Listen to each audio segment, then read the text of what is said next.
Bien, Todarabá, muchas gracias, mis hermanos.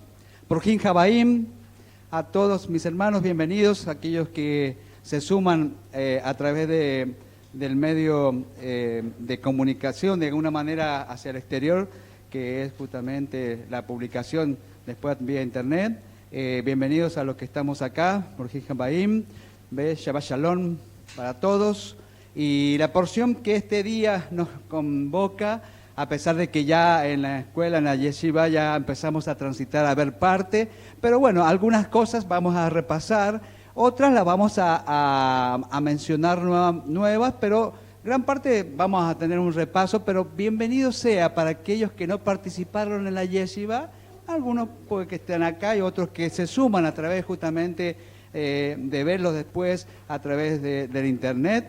Sabemos que va a venir bien este repaso. Así que bueno, sabemos que la porción de hoy día ya numeralmente tiene la ubicación 40, ya decíamos esta mañana, estamos ya entrando en una recta final de la porción anual. Lleva por nombre Balak, ya vamos a ver de este rey, de este personaje que de alguna manera simboliza también, dicho sea de paso, aquellos que también se suman en estos días, en estos tiempos, digamos así, a perseguir a la nación apartada de Israel, ¿no? Balak, acá está puesto también en hebreo como se escribe. La traducción difiere entre, digamos, aniquilador, aniquilar, devastar, devastador. Un poco tiene esas digamos, formas de llamarlo, ¿no? El resumen lo voy a pasar por una cuestión de tiempo, porque en definitiva no va a aportar lo que quiero marcar como reflexión. La reflexión de la Parashá, acá es extractado una porción, digamos así, de los capítulos 22 y 23, resaltando puntos nada más, no es que vamos a leer todos, sino yo lo voy a leer acá, son puntos extractados nada más, como para marcar de la idea de la reflexión o los puntos que vamos a usar en la reflexión. Dice así justamente, comenzando ya en Bamidbar 22, dice, y vio Balak, hijo de Zippor, todo lo que Israel le había hecho a los amorreos y temió mucho Moab al pueblo de Israel. Y Balak, que en ese tiempo era rey de los moabitas, envió mensajeros a Bilam para decirle, he aquí que un pueblo salido de Egipto cubre la faz de la tierra y ahora habita frente a mí. Ruégote maldigas a esta gente porque es demasiado poderosa para mí. Quizás pueda lograr derrotarlos y expulsarlos de la tierra, porque sé que aquel a quien tú bendices, hablando a Bilam, ¿no? Sé que aquel a quien tú bendices, bendito es, y aquel a quien maldices, maldito es. Y le replicó Bilam a Balak, heme aquí, pero ¿acaso podré decir cualquier cosa? La palabra que Dios ponga en mi boca es la que diré. Y le dijo Bilam a Balak, constrúyeme 7 altares y prepárame 7 toros y 7 carneros. Y elevó esta invocación. Desde lo alto de las rocas lo veo y desde la cima de las colinas lo contemplo. Tu pueblo será solitario y no se contará entre las demás gentes. Entonces le dijo Balak a Bilam, ¿qué me has hecho? Te encomendé que maldijeras a mis enemigos, pero tú los colmas de bendiciones. Bien, hasta acá vamos a leer, digamos, hemos leído y marca un poco lo que vamos a transitar. Vamos a ir viendo de qué se trata este hombre extraño para muchos, Bilam. Vamos a tomar, yo voy a tomar, aclaro desde el principio, una posición en cuanto a ver de qué se trata en cuanto a este Bilam. Si profeta, si agorero, si hechicero, adivinador. Vamos a ver que la posición, que aclaro un poco es personal, no la hemos de alguna manera debatido en profundidad en la asamblea, así que bueno, por ahí podemos encontrar algunas diferencias, pero lo asumo, digamos así como que lo firmo en forma personal, de que asumo una posición de profeta que pasa algo con él después. Vamos a ver por qué asevero esta posición. A pesar de que hay muchos comentadores que toman una posición totalmente distinta, lo toman la posición de agorero, de aquellos que utilizan las fuerzas, digamos, del ocultismo, digamos, tomando de dónde venía él, de los orígenes de dónde venía, para producir esta adivinación.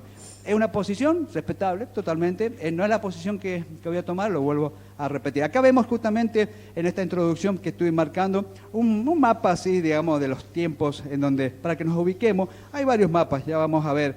Pero bueno, vamos a ir viendo cómo está distribuida. Ustedes pueden apreciar allí lo que sería el Jordán, donde está bajando hasta el Mar Muerto. Ahí pueden ver justamente los reinos que estaban distribuidos allí antes de que llegara el pueblo: el reino de Edom, el reino de Moab, el reino de Amón, el reino de Aram, bueno, todos del lado oriental. Digamos que el avance de Israel, del pueblo de Israel, venía por el lado justamente oriental, y bueno, después, ustedes saben que después ya pasan por el otro lado, cruzando el Jordán, no es la parte que vamos a ver hoy día, y bueno, ya están avanzando después sobre Jericó, y bueno, y vamos a ir viendo esas partes, pero no hoy día. Vamos a ver, acá vemos otro gráfico también, en donde están marcados los distintos puntos, muy interesante, por donde fueron transitando, los distintos estadios, digamos así, por donde fueron transitando el pueblo. Allí hay una tablita también, no es la que vamos a usar hoy día, pero hay una tablita con cada punto. Interesante esto también, es para hacer un estudio de cómo se relaciona todos los puntos por donde transitaron, ¿no?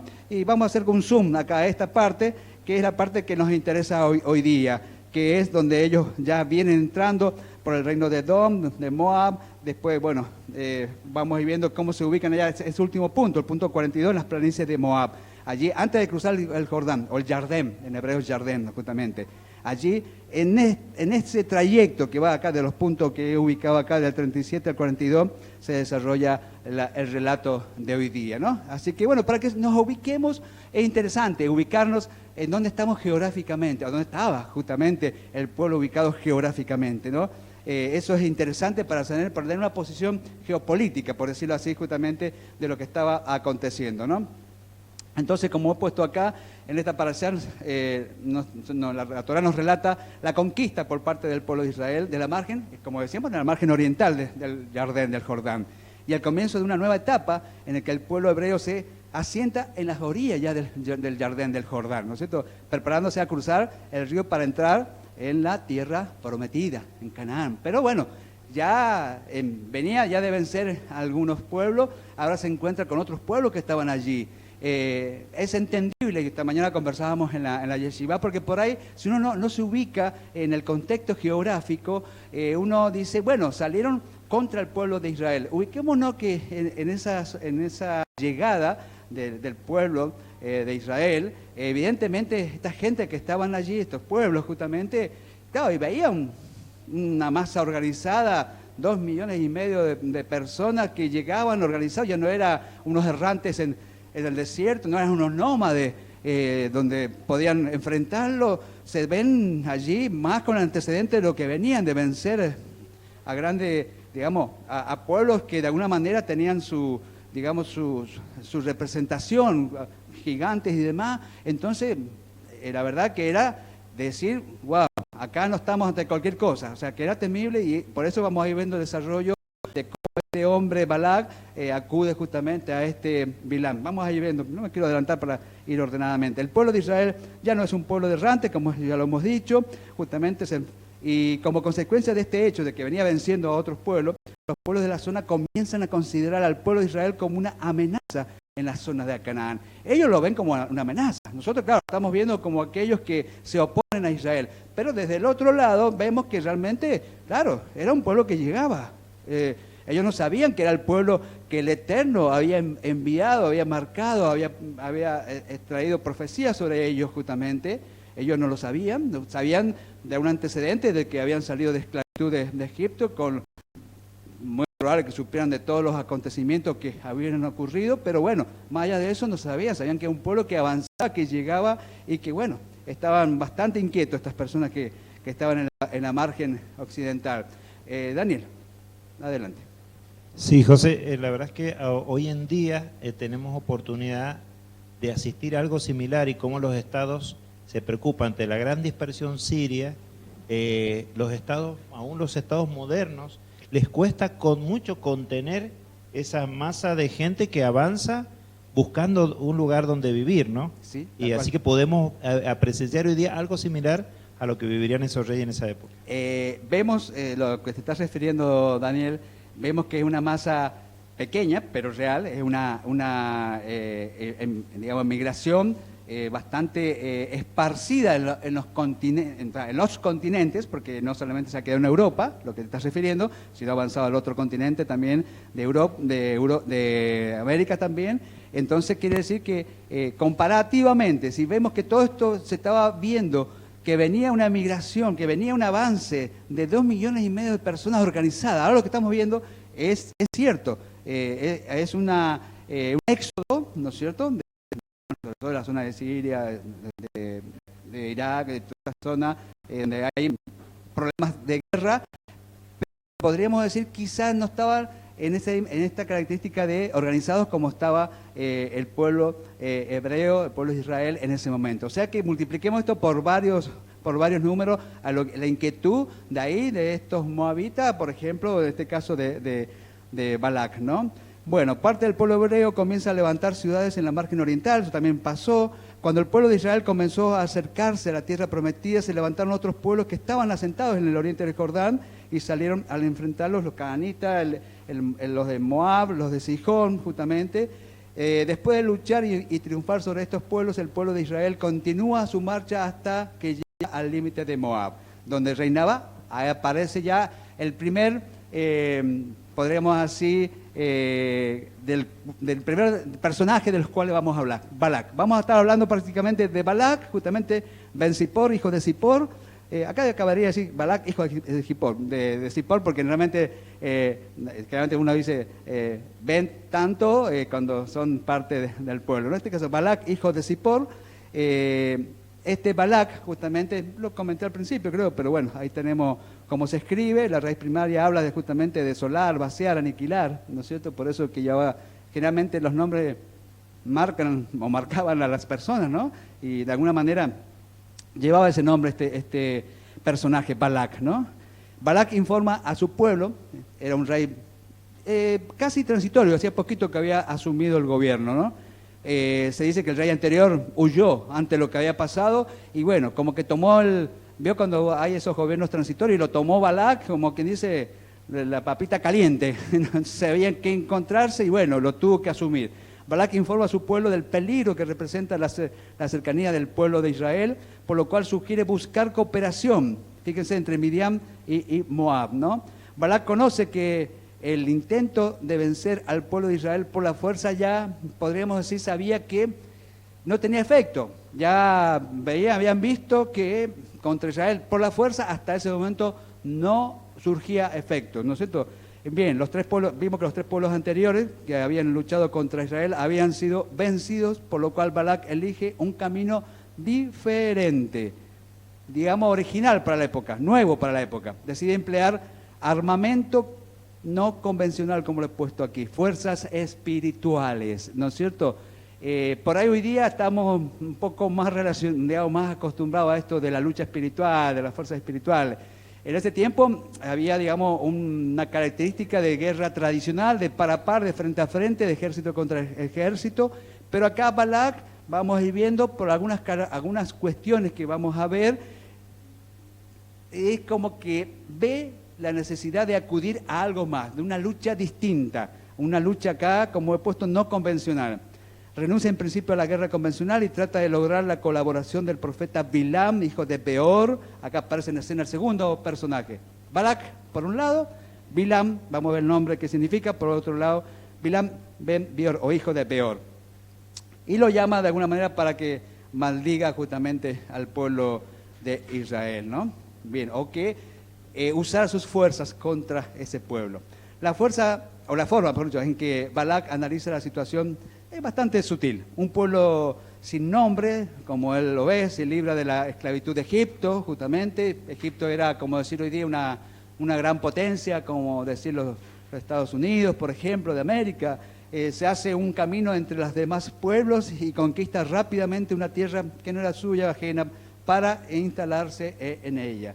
Pero tierra prometida, o por lo menos los lugares que venía avanzando no eran la tierra prometida, pero se estaba haciendo brecha, como quien dice. Con base a este análisis, en cuanto a las palabras de Balac, podemos comprender que no describen una situación habitual dentro del contexto, digamos, de guerra bíblica, ¿no? Sino que pone la situación del pueblo de Israel a nivel de un acontecimiento que posee importancias históricas, y de hecho que lo quedó registrado así, pero también para esa época era algo no natural. Sabían que lo que estaba aconteciendo frente a ellos, ese rey de Moab, que veía el avance, que sabía de dónde venía, de a quienes había vencido, las situaciones que traía como historia de alguna manera este pueblo, era algo no tradicional, no era normal. O sea, que sabía que se enfrentaba a algo muy distinto justamente. El triunfo de Israel sobre los amorreos fue un acontecimiento capaz de modificar en forma total el mapa de relaciones y de la fuerza de la región, el mapa de fuerza de una región, justamente de la región que rodeaba allí antes de entrar al pueblo, a la tierra prometida. Balac, en su calidad de rey de un territorio que era fuerte en ese momento, fuerte e importante, fue el primero en comprender que no se trata de un grupo de nómades, es lo que decíamos, de familias organizadas, sino que un pueblo salido de Egipto, decía él, un pueblo que ya característica de pueblo organizado, ¿no es cierto? Eso lo ve, lo palpita, lo sabe. La Escritura presenta la opinión de Balac, quien destaca las proporciones del peligro que representa el pueblo de Israel, a consecuencia de lo cual Moab se aterroriza y envía representantes a Midian. Y Midian no era amigo compinche justamente de ellos como pueblo, eran, de alguna manera, siempre estuvieron en guerra. Aquí vemos que a pesar de que Moab y Midian eran pueblos que siempre se odiaron, sin embargo, debido al miedo que ambos tenían de Israel, hicieron la paz entre ellos. Siempre estuvieron en guerra ellos, eso lo vemos escrituralmente, siempre estuvieron en guerra. Barra, en ese caso, había miedo, entonces dijeron, unámonos de alguna manera. Era como que el miedo sobrepasó todas esas historias, digamos así, entre esos dos pueblos. Balac, rey de Moab, conocía que el líder del pueblo de Israel, eso sí lo sabía, fíjense, presten atención a esto, el líder del pueblo de Israel era Moshe, él sabía, y de alguna manera que había crecido ahí en la zona de Midian, ¿no es cierto? Entonces dice, preguntemos entonces a los de Midian, justamente, que era su pueblo vecino, pero medio que tenían guerra de por medio, ¿cuál es la característica especial? Sabiendo que para ellos, el líder de ellos, Moshe, se había creado en Midian. Fíjense lo que dice Éxodo 2.15, corroboremos lo que estamos diciendo. Y Faraón, fíjense, en Éxodo 2.15 dice, y Faraón oyó este asunto y procuró matar a Moshe, pero Moshe huyó de la presencia de Faraón y habitó ¿en dónde? Habitó en la tierra de Madián, justamente, bueno, Midian, Madián, justamente. Entonces vemos que ellos dicen, bueno, a ver, ¿qué característica tiene este líder, Moshe, de este pueblo que venía avanzando? Se crió allí con los de Midian, en la zona de Midian. Vamos a preguntarles a ellos, que lo deben conocer, deben saber justamente qué está pasando o qué característica tiene este líder, ¿no? Los de Midian seguramente le dijeron, eso es digamos, una forma de decir, de ilustrar todo esto, ¿no? Su poder solo reside en su boca, en la oración, porque bueno, nosotros vemos por el relato que así era justamente, por lo cual buscaron la ayuda de un hombre cuya característica también fuese que su poder residiera en su boca. En este caso, es decir, ven a Moshe como alguien que tenía una característica sobresaliente, especial de la época, que era, podemos decir así, el profeta, aquel que clamaba con su voz, su arma era la voz, era de alguna manera, ya sea el profetizar, el hablar, bueno, también lo que el Eterno iba poniendo, pero era, fíjense que todo lo que hemos visto de Moshe, cómo hemos visto su relato, cómo él fue avanzando, lo que el Eterno ponía en su boca, él hablaba, él decía, eso era. Entonces, la característica de Moshe para ellos era su boca, allí. Entonces dijeron, bueno, vamos a tener que buscar a alguien que tenga características similares. Es como hoy día podríamos decir, bueno, alguien se levanta en guerra digamos, tratando de guerrear a otra nación y dicen, bueno, ¿cuál es el arma más letal que tienen? Y bueno, vamos a tener que subirnos a ese nivel, tener esa arma para poder combatir. Es más, hoy día se da. Desarrollan bombas con cabezas ojivas nucleares, entonces del otro lado ocurre, eso sabemos que así, también desarrollan lo mismo para decir, nosotros también tenemos ojivas nucleares, ojito, o sea, se equiparan fuerzas. Acá pasa lo mismo. Entonces Balac estratega en este caso, bien, vamos a ver, como que escudriñó a ver qué característica tenía este varón, este líder, Moshe. Y recordó allí, según algunos relatos, hablan de que Balac y Bilam habría ya dado profecía sobre Balac antes que él tomara el gobierno y le había anunciado justamente de que él tomaría ese lugar. Entonces ahí mismo él recuerda y lo relaciona, dice, a Bilam tenemos que ir, Bilam el profeta. Y fíjense que ya empiezo a usar una definición, como dije al principio, lo estoy marcando como el profeta, asumiendo justamente esa responsabilidad de que, bueno, a mi entender, en ese tiempo era así, ¿no? Bien, Números 22, versículo 5 decía justamente, él envió mensajeros a Bilam, el hijo de Beor, a Petor, junto al río, hablando del río Éufrates, ¿no? En su tierra natal, para decirle, escucha, le manda, un pueblo ha salido de Mizrayim, de Egipto, se ha esparcido por toda la tierra y se ha sentado junto a mí, le manda a decir a Bilam, hijo de Beor, ¿no? El poder de la boca de Bilam consistía en su poder para maldecir. En realidad, bueno, ahí empezamos a ver una faceta de la cual, y bueno, él estaba haciendo uso de su profecía, hablando lo que el Eterno ponía en su boca, pero ya usándola. Está bien, olvidémonos de que en este caso estamos viendo un contexto, tomándolo sabiendo de que el pueblo que venía era el pueblo del Eterno, el pueblo que de alguna manera él había formado desde Abraham, ¿no es cierto? Pero en ese caso él era consultado, era de alguna manera contratado, tomémoslo así, para ejercer ese don de profecía contra aquellos que de alguna manera venían contra ellos. Por eso que él acude justamente Balac a Bilam.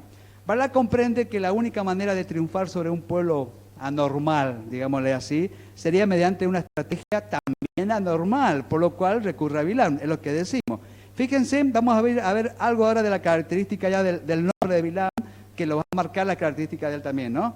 Fíjense, acá esto está extractado directamente del Strong, ¿no es cierto? Ahí está como se escribe, justamente, Bilam, probablemente del Strong Ordenamiento 1077 y 5971, o sea, dos palabras conformaría Bilam. Uno es la 1077, que es Bal, o la base Bal, y la otra es justamente la base 5971, que es justamente Am. Bueno, entonces podríamos decir que diría algo así como no gentilicio o no pueblo, así, algo así como usualmente como no, o sea, ninguno, nada, tampoco, algo así, ¿no? Y la otra parte, bueno, ya sabemos, esa parte es pueblo, ¿no es cierto? O gente también. Entonces podríamos decir que sería algo así como no del pueblo. Eso es lo que está diciendo con Bilam. Alguien que no del pueblo. O sea, va mirando como el no del pueblo.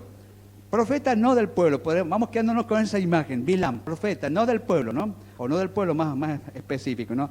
Balac llama a Bilam desde las tierras de la Mesopotamia para hacer escuchar, y de ahí donde viene, como venía de estas tierras donde de alguna manera habría una ascendencia de Bilam que tenía que ver con todo el ocultismo, ¿no es cierto? Y bueno, por eso que también se lo relaciona con todas estas fuerzas de optimismo. Como que necesitaba, de alguna manera, como ocurre cuando quiere al pueblo, hablando políticamente, en una estrategia para algo.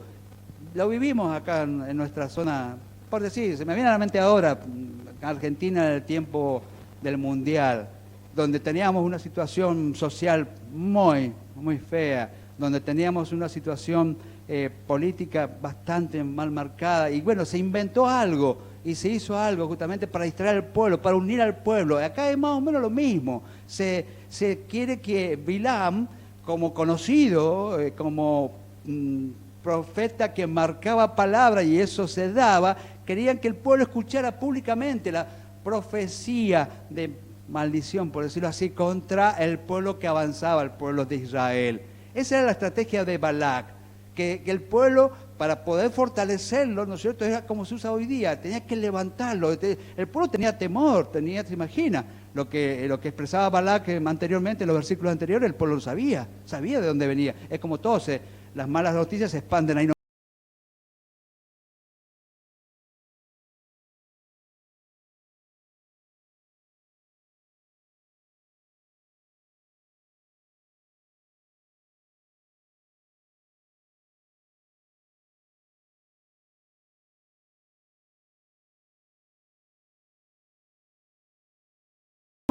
Entonces todos estaban con miedo, había terror en el pueblo. Entonces necesitaba que Bilam viniera y profetizara públicamente, maldijera así públicamente a este pueblo de Israel que estaba allí ya en las llanuras previas al pueblo. Necesitaba eso. Entonces era una lucha, como puse, anormal, una lucha espiritual, digamos así, contra Israel. Y asegurar así el triunfo sobre este pueblo que aparecía en esta escena que estamos viendo. Aquí podríamos preguntarnos, esto es una pregunta que me hago y que seguramente no estamos haciendo. ¿Por qué el Eterno Yahweh permite que este don de profecía resida sobre este Bilam? Porque después vamos a ver en cómo termina. No quiero llegar al fin del relato anticipadamente, pero decimos, ¿qué pasó acá? Realmente si él es un profeta, porque entiendo que sí en ese momento era un profeta, porque hablaba palabras de Yahweh, y vamos a ver unas definiciones que he puesto de que lo que sería profeta. Entonces, ¿por qué el Eterno, como es la pregunta, hace que repose justamente el don de profecía en un gentil? Porque no era del pueblo, ya hemos visto, Bilam, no del pueblo. ¿Por qué permite justamente en un corazón, encima, en un corazón que vemos que después se bandea, como decimos acá en la zona, se bandeó, se fue para el otro lado, lamentablemente? ¿Por qué permitió esto? Vamos a ver una posible respuesta justamente. Podríamos aventurar una respuesta en que de esta manera las naciones paganas no tuviesen la excusa de decir, como por ahí se escucha, si hubiésemos tenido profeta como Israel, refiriéndose a Moshe, ¿no es cierto?, hubiéramos regresado al buen camino y abandonado la idolatría. Como excusa no les serviría, porque ahora tendrían a Bilam, profeta en su tiempo, sí, que hablaba palabras de Yahweh, lo hemos visto expresado. Es más, le venían con todas las tentaciones y él expresaba, palabra de Yahweh, hablaré sobre mi boca, lo que el Eterno ponga en mi boca, eso hablaré. Y así lo hizo, y salió bendición en lugar de maldición. O sea que estamos viendo que había algo, estaba el don de profecía de parte del Eterno sobre este Bilam, profeta entre esas naciones. Entonces no tendrían excusa para decir estas naciones, ¿no es cierto?, estos Goim, que, claro, nosotros no tuvimos como ustedes a Moshe, un gran profeta, ¿no es cierto? Y nosotros, entonces, por eso, bueno, ahora no pueden tener la excusa. Tuvieron a Bilam, profeta del Eterno en su momento justamente. Les marcó el camino y, bueno, no les marcó evidentemente bien el camino, o ellos no lo tomaron, pero la conclusión final es que ellos se volvieron y siguieron con esta temática de la promiscuidad sexual, del problema de la sexualidad fue tremenda allí. Es más, se sabe muy bien, me lo digo ahora porque posiblemente no llegue a esa parte final, donde realmente el consejo final que Bilam le está dando a Balac, como no pudo maldecir al pueblo, fue este justamente, en donde los vas a atrapar, porque el Eterno aborrece todo el tema del que tiene que ver con la sexualidad, con esa parte. Entonces les dijo, relacionen justamente sus hijas con los hijos de Israel. Entonces allí donde pisan o pisan el palito, como se dice, ¿no es cierto? Pero eso ya es el final. Bien, volvamos un poquito. Por esta razón el Eterno hizo que se levantara un profeta, Bilam, para estas naciones, pero estos prosiguieron en la inmoralidad sexual típica de esa región. Esa región era característico, todo esto que estamos hablando de la promiscuidad, de la orgía, de todo lo que es la relación sexual no permitida por el Eterno. Bueno, del relato bíblico podemos ver, o se desprende que la propuesta de Balac de maldecir al pueblo de Israel se tornó en bendición y finalmente el pueblo de Israel salió favorecido, digamos así, de esta situación de querer ser maldecido y recibía bendición de alguna manera. La figura de Bilam, a quien se solicitó maldecir a Israel, es sumamente interesante. Se lo considera un profeta entre los pueblos, a los que representa en espíritu y no por la fuerza. Si lo observamos, que Bilam aparece como una persona con ideas claras, así vemos, porque él la tenía clara en su momento. Cuando le vienen los emisarios, los representantes de Balac, por 2 oportunidades, les dice claramente: yo no voy a emitir palabra por mi boca que no sea la que ponga el Eterno sobre mi boca. O sea, la tenía clara en ese momento. O sea, eso es cierto, ¿no? Vemos que durante todas las conversaciones, primero con los enviados de Balac y luego con el mismo rey Balac, cuando se encuentra con él, Bilam vuelve una y otra vez sobre la afirmación de que no puede actuar ni opinar en forma independiente él, sino que todo depende de las palabras que Elohim ponga en su boca. Clarísimo eso. Entonces tomemos del hebreo la palabra Naví, que es profeta, la veíamos esta mañana en la Yeshiva, ahí está, Naví. Vemos justamente digamos, ahí está escrito del Strong, de la 5012, profeta, generalmente hombre inspirado, profecía, profeta. Nabá es justamente profetizar, predicción simple de discurso, profetizar. Bueno, esas son, digamos, las acepciones justamente de Naví. Pero ahora vamos a ver, o lo que tiene que ver, cómo definiríamos justamente digamos, el profeta. Tomando justamente, yo se lo voy a leer porque es una transcripción de Wikipedia. El término profeta proviene del lenguaje religioso y se refiere a una persona que sirve como intermediario, interesante, sirve como intermediario entre la humanidad y la divinidad, así dice. Estrictamente hablando, un profeta es alguien que sostiene haber tenido una experiencia personal con Dios, recibiendo de él la misión de comunicar sus revelaciones y, como consecuencia de ello, habla en su nombre a los seres humanos. El profeta posee cualidades de intercesor por el pueblo ante Elohim y a su vez es mensajero de su palabra. Su carisma de interpretar la historia desde la perspectiva de Dios, de Elohim, recibe el nombre de don de profecía. Van siguiendo todo lo que define Wikipedia al respecto, ¿no? Ahora bien, eventualmente, lo sigue relatando también así, eventualmente se utiliza el término para designar a alguien que predice acontecimientos futuros. Eventualmente. Generalmente cuando lo hace interpretando señales o basado en una revelación sobrenatural, le pone acá, para ello puede dar lugar, pero ello puede dar lugar al malentendido, por lo que se suele en tal caso emplearse vidente, en modo de diferenciarlo de los profetas, quienes comunican la palabra de Elohim. Entonces, eso estamos viendo la definición que estamos de profeta.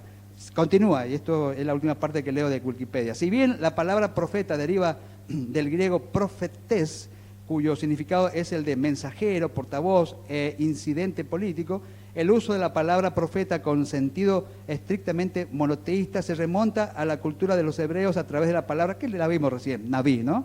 Que es el término que generalmente fue introducido y empleado por los cultos judíos, cristianos y musulmanes. Bueno, esto es lo que relata Wikipedia. Entonces vemos la persona que habla palabra del Eterno, ¿no? Es definido como profeta. Por eso también un poco marcaba al principio de que este varón Bilam, en realidad, bueno, podemos decir que parte como profeta, ¿no es cierto? Y después se desvía, podríamos decir de esa manera, ¿no? Después ya por las circunstancias que vamos a ir viendo, toma justamente un camino alternativo, justamente. Bien, veamos cuáles son, podríamos decir ya bíblicamente, las señales de un falso profeta, para diferenciar en lo que termina, ¿no? Veamos justamente de Devarim, Deuteronomio 18, los 2 versículos justamente, que dicen: y si dijeres en tu corazón, ¿cómo conoceremos la palabra que Yahweh no ha hablado? Si el profeta hablare en nombre de Yahweh y no se cumpliere lo que dijo, ni aconteciere, es palabra que Yahweh no ha hablado. Con presunción la habló el tal profeta, no tengas temor de él. Eso es lo que dice justamente. Entonces ya tenemos un tip ahí para diferenciar. Si palabras fueron dadas justamente y fueron palabras del corazón, el tal no es profeta. ¿Te dan cuenta? Eso, y bueno, pero en el caso de Bilam, y se cumplieron las palabras. Se cumplieron. Pero vemos otras cosas más interesantes. Pero no solo que el profeta sea falso. Veamos lo siguiente también en Devarim 13, del versículo 1 al 5. Cuando se levantare en medio de ti profeta o soñador de sueños, y te anunciare señal o prodigios, y si se cumpliere la señal o prodigio que él anunció diciendo, vamos en pos de dioses ajenos que no conociste y sirvámosles, no darás oído a las palabras del tal profeta, ni al tal soñador de sueños, porque Yahweh vuestro Elohim os está probando para saber si amáis a Yahweh vuestro Elohim con todo vuestro corazón y con toda vuestra alma. En pos de Yahweh vuestro Elohim andaréis y a él temeréis. Guardaréis sus mandamientos y escucharéis su voz. A él serviréis y a él seguiréis. Tal profeta o soñador de sueños ha de ser. O sea, acá como conclusión decimos así, si el profeta no guarda y no esfuerza, justamente, o no se esfuerza, podemos decir, por guardar los mandamientos de Yahweh, él también termina siendo falso. Y esto lo aplico y lo traigo a estos días tal cual está pasando. Muchos que pueden profetizar, pero si el tal no está o no se esfuerza, no guarda los mandamientos o no se esfuerza para guardar los mandamientos del Eterno, el tal no es, o es un profeta falso. Entonces, tenemos que decir claramente que acá hemos encontrado la definición. El tal en su momento ejerció el don de profecía, pero también después se baldió, como quien dice. Porque, como dice acá, el profeta que no guarda y no hace y no se esfuerza en guardar los mandamientos de Yahweh, él también es un falso profeta. Entonces, podemos decir claramente que hoy día tenemos, y eso lo sabemos, y no voy a entrar en detalle de lugares o situaciones, profetas falsos sí lo tenemos. Y tenemos personas que como Balac van contra, personas, naciones o poderes que van contra Israel, también lo tenemos. O sea que la figura profética de Balac y de Bilam se traslada estos días, tranquilamente. Profetas falsos tenemos por doquier. Y gobiernos que van contra, o poderes que van contra Israel, también lo tenemos. O sea que tenemos Bilam y tenemos Balac. A tal punto que las palabras proféticas de Bilam llegan, y vamos a ver, aunque sea algunas, llegan hasta estos días como profecía. Es tremendo. Las palabras que salieron de su boca llegan como profecía y son profecía. Entonces ahí vemos que realmente lo que el Eterno puso en su boca, siendo profeta del Eterno, eso salió y eso profirió de su boca. Que después se baldeara es otra cosa, justamente. Entonces esto lo reflexionamos para estos días también. No todo aquel que profetiza, pongámosle genuinamente, no sé si llamarle así genuinamente, pero supongamos, pero su vida no marca un apegarse justamente en emuná, en fidelidad al Eterno, el tal es un falso profeta. Es una característica, es bíblica esto no estoy diciendo ya por parte de un lugar, de una asamblea, de una posición. Es una posición que el Eterno nos marca justamente para decir cómo diferenciamos si es o no es un profeta falso. Quería compartir, Ezequiel, sí. Adelante. Digamos, si se puede aplicar esto no solo a los profetas, sino también a un líder. Bien. Una forma de identificar un líder o una persona que quiere manifestarse de alguna manera como referente a un grupo. También, sí, ¿no? Tal cual. Muchos por ahí se autodeclaran profetas o lo declaran profetas, ¿no? Esto, que sea autoconvocado o proclamado por circunstancia, y dice que sabemos que profeta es aquel que habla palabra del Eterno.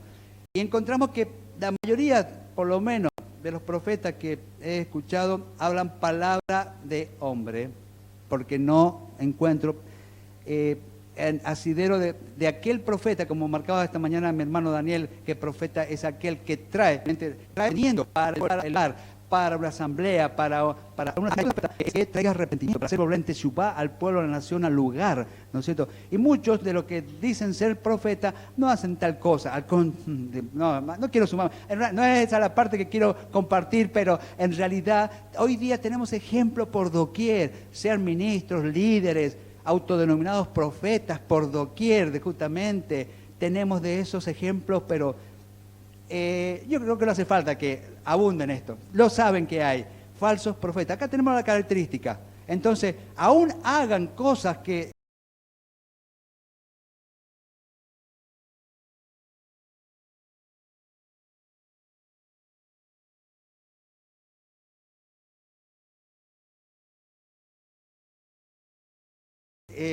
son profecías y se cumplen, aún lo hagan, dice acá, el tal es falso profeta si no hace justamente la voluntad del Padre en sus mandamientos escritas, o por lo menos se esfuerce, porque lógicamente que cuando alguien está en un proceso de Teshuvá, comienza a transitar como lo hacemos nosotros, en un camino justamente de muná, de fidelidad, justamente creyendo, confesando, haciendo justamente, pero aquellos falsos profetas que de alguna manera radicalmente, expuestamente, no hacen la voluntad del Padre, ni en lo más mínimo, evidentemente no son falsos profetas, evidentemente que lo son. Mi hermano Daniel quiere compartir algo. Sí, de todos modos, José, como decíamos esta mañana, el anuncio de este hombre, en un sentido pudo haber llamado, digamos así, al arrepentimiento a los pueblos alrededor al bendecir él a Israel, como que eso pudo haber sido tomado como una advertencia. De todos modos, bueno, está interesante, como decía esta mañana, no tenemos un consenso pleno en esto, nosotros nos asumimos así porque sabemos, nos damos esa posibilidad en esta asamblea de no pensar todos exactamente iguales, salvo en los puntos que sean, ¿no es cierto?, muy críticos o básicos. Pero en esto creo que podemos tener distintas opiniones. Adelante. Personalmente no haría yo con los falsos profetas como una subcategoría dentro de los profetas, sino que falso profeta es un no profeta. Es una profeta. Es un no, es mi entendimiento. Eso lo comparto también. Sí. Bueno, no, es solamente... En definitiva, por eso dije al principio, entiendo justamente de que comienza como un profeta, hablando palabra del Eterno, y termina como un no profeta, en ese sentido. Pero bueno, es viable justamente y es analizar. Por eso que justamente que en esta posición, en este punto, justamente tenemos los pensadores o los que reflexionan en cuanto a la palabra del Eterno, posiciones diferentes, ¿no? Y bueno, y comparten, ¿no? Y es eso justamente. Esto, como les dije al principio, es una reflexión, los marca. Asumimos que hoy día existe de los Bilam, y existen Bilam, y existen Balak en esta sociedad. Proféticamente nos alcanza, a pesar de que Bilam dejó profecía de cumplimiento para los tiempos finales, y lo vamos a ver algunos si alcanzamos. Creo que estamos con posibilidad de ver algunos, ¿no? Bien. Balak, bueno, esto lo voy a pasar por alto, porque esto parte lo hemos hablado, cuando intenta cambiar la posición de Bilam, el Balak, llevándolos a otras zonas geográficas. Y bueno, esto también es parte de lo que estoy compartiendo, como que los ecos de Balak, ¿no es cierto?, lo que Balak hablaba, esas palabras, llegan hasta estos días justamente como a naciones que van contra Israel, más allá de que Bilam, también tenemos de aquellos agoreros, de aquellos que se levantan como profetas, ¿no? Hasta estos días, como si fuese un eco, es lo que estamos diciendo, la palabra de Balak. Por otro lado, todo lo que hemos visto hasta aquí nos da una lección muy importante en la vida. También, este otro punto que también conviene marcar, ¿no? Lo apartábamos esta mañana, lo agregué también en un vaso al recuerdo de que esta mañana decíamos. Hay personas, ¿no es cierto?, que se comenta y dicen, yo he recibido una maldición por esto, por aquella, me maldijeron. Ahora, debemos tener justamente que nos enfrentamos con problemas y conflictos que parecen imposibles de superar. Aparentes maldiciones, como he puesto aquí. Pero debemos saber que estas maldiciones ocultan las bendiciones más grandes. O sea, así como Israel estaba siendo, entre comillas, intentando ser maldecida y recibió bendición, también en nosotros, justamente, en aparentes maldiciones, justamente, podemos ser bendecidos. Y conclusión, no tengamos miedo en cuanto a si estamos siendo maldecidos o no, porque si el Eterno está con nosotros, ¿quién contra nosotros? Si el Eterno, a través de Yeshua HaMashiach, nos habilita para ser parte del pueblo, siendo o transitando en obediencia, siendo justamente de aquellos que estamos con fidelidad al Eterno, el Eterno se va a encargar de todas esas circunstancias. Dobló, por decirlo así, o transformó las palabras que quizás Bilam quería decir y las transformó en bendición. Si en su corazón hubiese residido intentar maldecir. Lo mismo acontecerá con aquellos que quieran o que quieran de alguna manera maldecir. No tengamos miedo, lo compartíamos esta mañana justamente en la yeshiva. Nosotros no tenemos que tener miedo en ese sentido, tenemos que preocuparnos y ocuparnos en hacer la voluntad del Eterno, en conocer la voluntad del Eterno, saber qué le agrada, qué es lo bueno, qué es lo que a Él le agrada y hacerlo, ponerlo por obra. Así no lo entendamos, así sea un hook, digamos, una misbah, digamos, una manera de aquellas que no entendamos, lo compartimos en la parasha anterior, así sea cualquier hukim que tengamos y que no entendamos, si es la voluntad del Padre, que la pongamos por obra y la podemos poner por obra, así debemos de hacerla justamente. Entonces, por eso, justamente he puesto acá, esto es para aquellos que se han dispuesto a transitar en Emuná. Y ahora entramos justamente a lo que les decía. Bilam anuncia o pronuncia varias profecías para los últimos tiempos justamente. Vamos a leer algunas, hay muchas, pero vamos a leer algunas, vamos a ver cómo andamos con los tiempos. Dice, por ejemplo, en el número 23.9, Bamidbar 23.9, en verdad, desde la cumbre de las peñas lo contemplo, desde los collados lo diviso. Ve ahí un pueblo que mora aparte, y entre las naciones no será contado. Y entre las naciones no será contado. Fíjense que acá he puesto justamente esa de la Biblia literal, la parte donde anuncia que entre las naciones no será contado y tendrá un pueblo que mora aparte. Tiene dos contextos. Y realmente vemos que Israel, por las circunstancias, por lo que sea, pero terminó cumpliendo esta profecía. Termina morando aparte y además, como he puesto acá, hemos visto o vemos justamente que este término que está usado acá, de alguna manera goyim, de la base de goy, como dice acá, rara vez que aparente, ¿cómo dice goy? Rara vez, abreviación, que como abreviación rara vez se usa. Goy aparentemente de la misma raíz que 1465, que es Strong H1465, en el sentido de amontonar nación extranjera, de aquí gentil. Bueno, y sigue hablando de otras cosas, pero acá quiero marcar nación extranjera. Además, hasta habla de manada de animales, haciendo mención de aquellos que no son parte, ¿no? Pero bueno, nación extranjera, gentil, gente, gentil. Acá está hablando que justamente no será contado entre aquellos gentiles, goim, ¿no es cierto?, que no son parte del pueblo. Pero habla algo más justamente, habla algo más. Y entre las naciones no será contado, también lo podemos relacionar con Jeremías 30, el versículo 11. ¿Qué dice Jeremías 30? Porque yo estoy contigo para salvarte, dice Yahweh. Destruiré a todas las naciones en donde te he dispersado, pero a ti no te destruiré.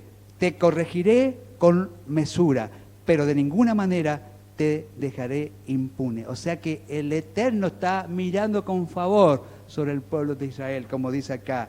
Destruiré todas las naciones en donde te he dispersado, pero a ti no te destruiré. Te corregiré, sí, con mesura, dice, pero de ninguna manera te dejaré impune. Se cumple la profecía de Bilam, acotejada por lo que es el profeta Jeremías también.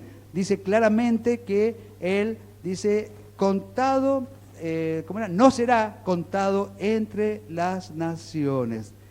Entre las naciones no será contado, ni será de aquellos que van a ser juzgados, digamos, la vara final va a estar sobre ellos. Número 23-24, vamos a ver dos o tres profecías nada más, sé que hemos llegado al tiempo que disponemos. Vamos a avanzar sobre un par de profecías más y terminamos. Otra profecía que está en 23-24, aquí hay un pueblo levantándose como una leona, como un león se exalta, acorde a la traducción Kadosh, de Diego Ascunce. Aquí hay un pueblo levantándose como una leona, como un león se exalta así, él no se echará hasta que devore la presa y beberá la sangre del muerto. Veamos otra traducción, la de la Torá 1999.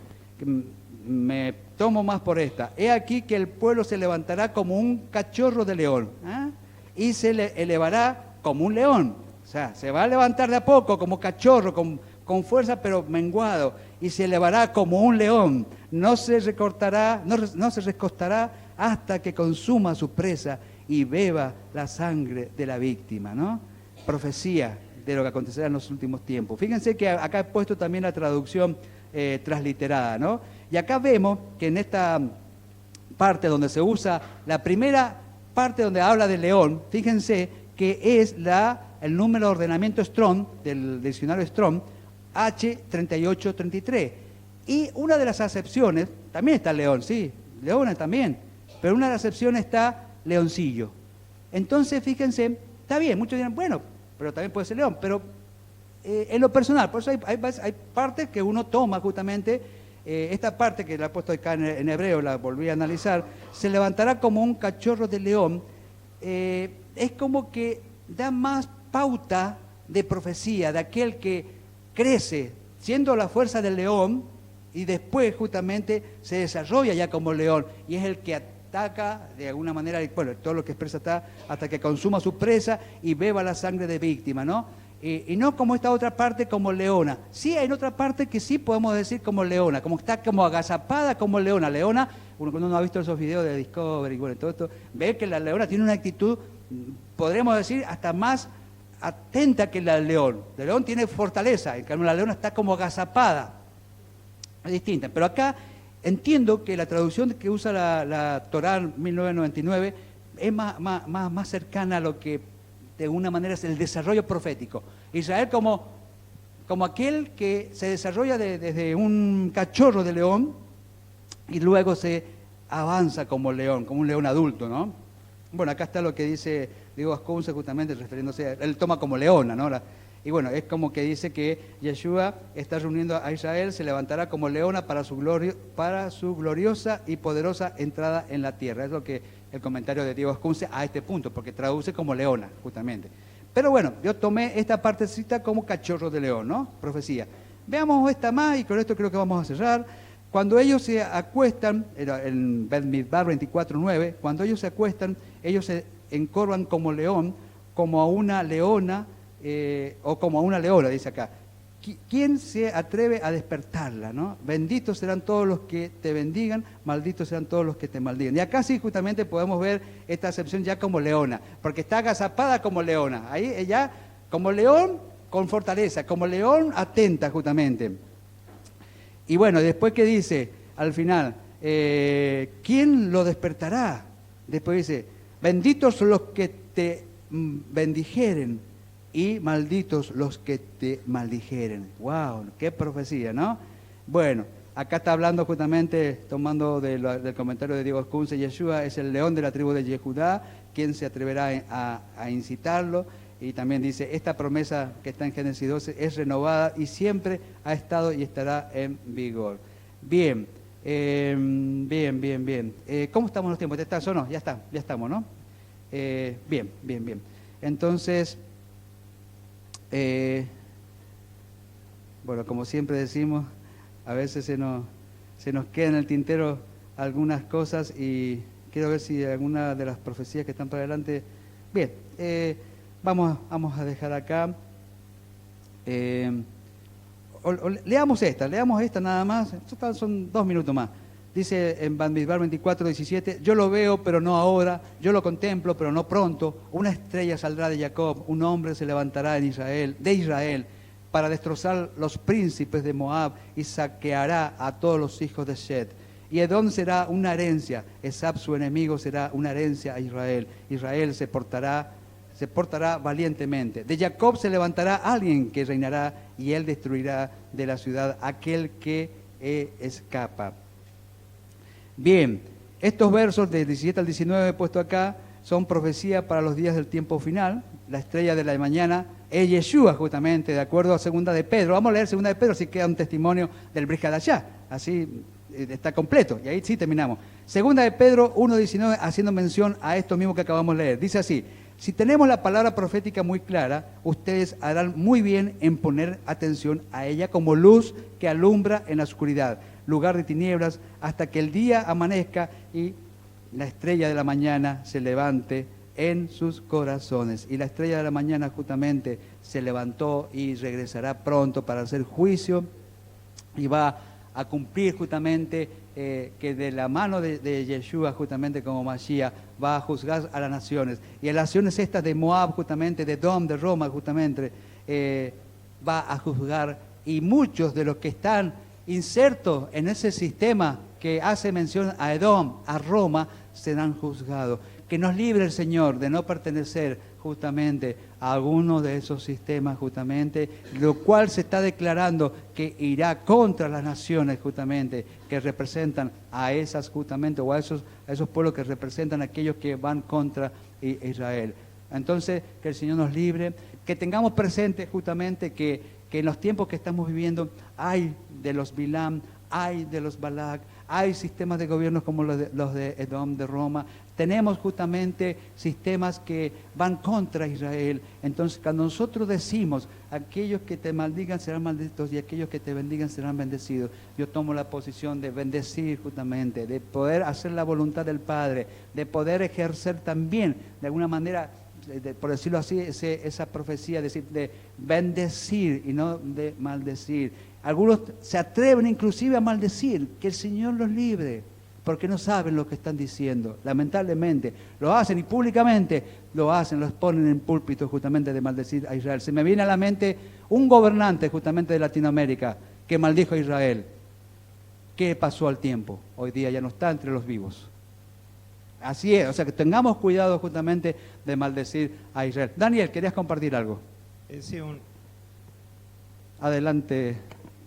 Un detalle solamente, José,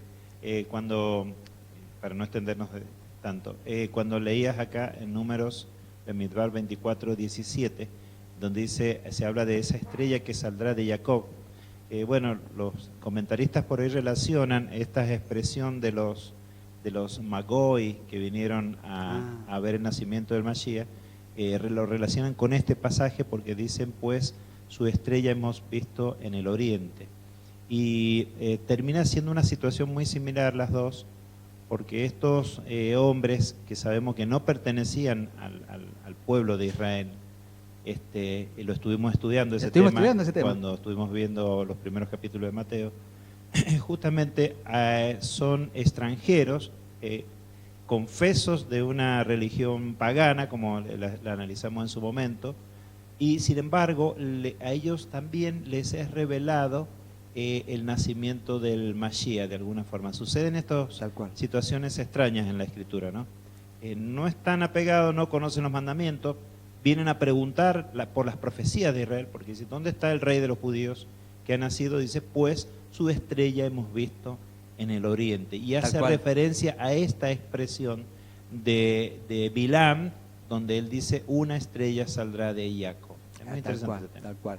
Y sabemos que mencionando y haciendo, ya poniendo el broche final, Yeshua HaMashiach representa justamente aquel que vendrá, aquel que tomará lugar, aquel que juzgará las naciones. Entonces, pronto, lo revela, había versículos, es más, están metidos para meter de revelación, donde dice claramente, huid de allí por lo mío, o sea que salgamos de los sistemas de gobierno que de alguna manera tienen que ver con Edom, que tienen que ver con Roma, que tienen que ver con aquellos pueblos que han oprimido y aún oprimen hoy día al pueblo de Israel. Entonces, si nosotros, de alguna manera, más allá de que hayamos hecho el paso, hayamos salido, quizá hay personas, quizá hay aquellos que todavía están dentro de un sistema que de alguna manera está encubiertamente o no maldiciendo a Israel, siendo parte de un sistema engañoso. Entonces, la premisa cuál es, huid de allí por lo mío, nos dice justamente. Entonces,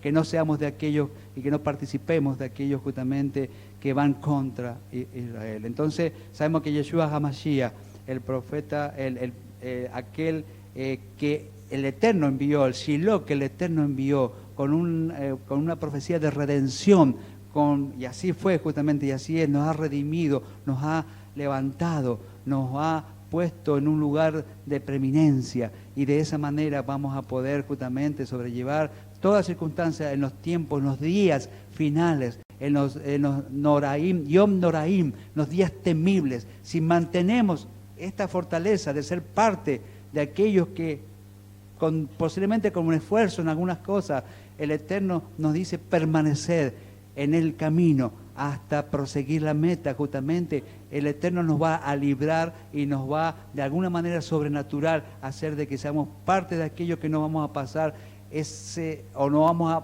a perder en ese tiempo de la grande tribulación. Así que bueno, hasta aquí es lo que yo he podido compartir. Hay más, pero no quiero tampoco extender las profecías que en definitiva termina emitiendo de la boca de Bilam. Son muchas, no son, hemos nombrado algunas, son muchas realmente. Así que bueno, mis hermanos, Shabbat Shalom. Ha sido realmente hermoso poder compartir, transitar, gracias por los aportes que han habido. El Eterno nos marque justamente el proseguir en las próximas parashot, que podamos también seguir marcando en cada una este sentir profético y mesiánico incorporado justamente. Así que bueno, nos ponemos de pie y vamos a despedir este tiempo con gratitud al Eterno por su bondad, por su rajem, por su misericordia que se ha renovado un día más entre nosotros.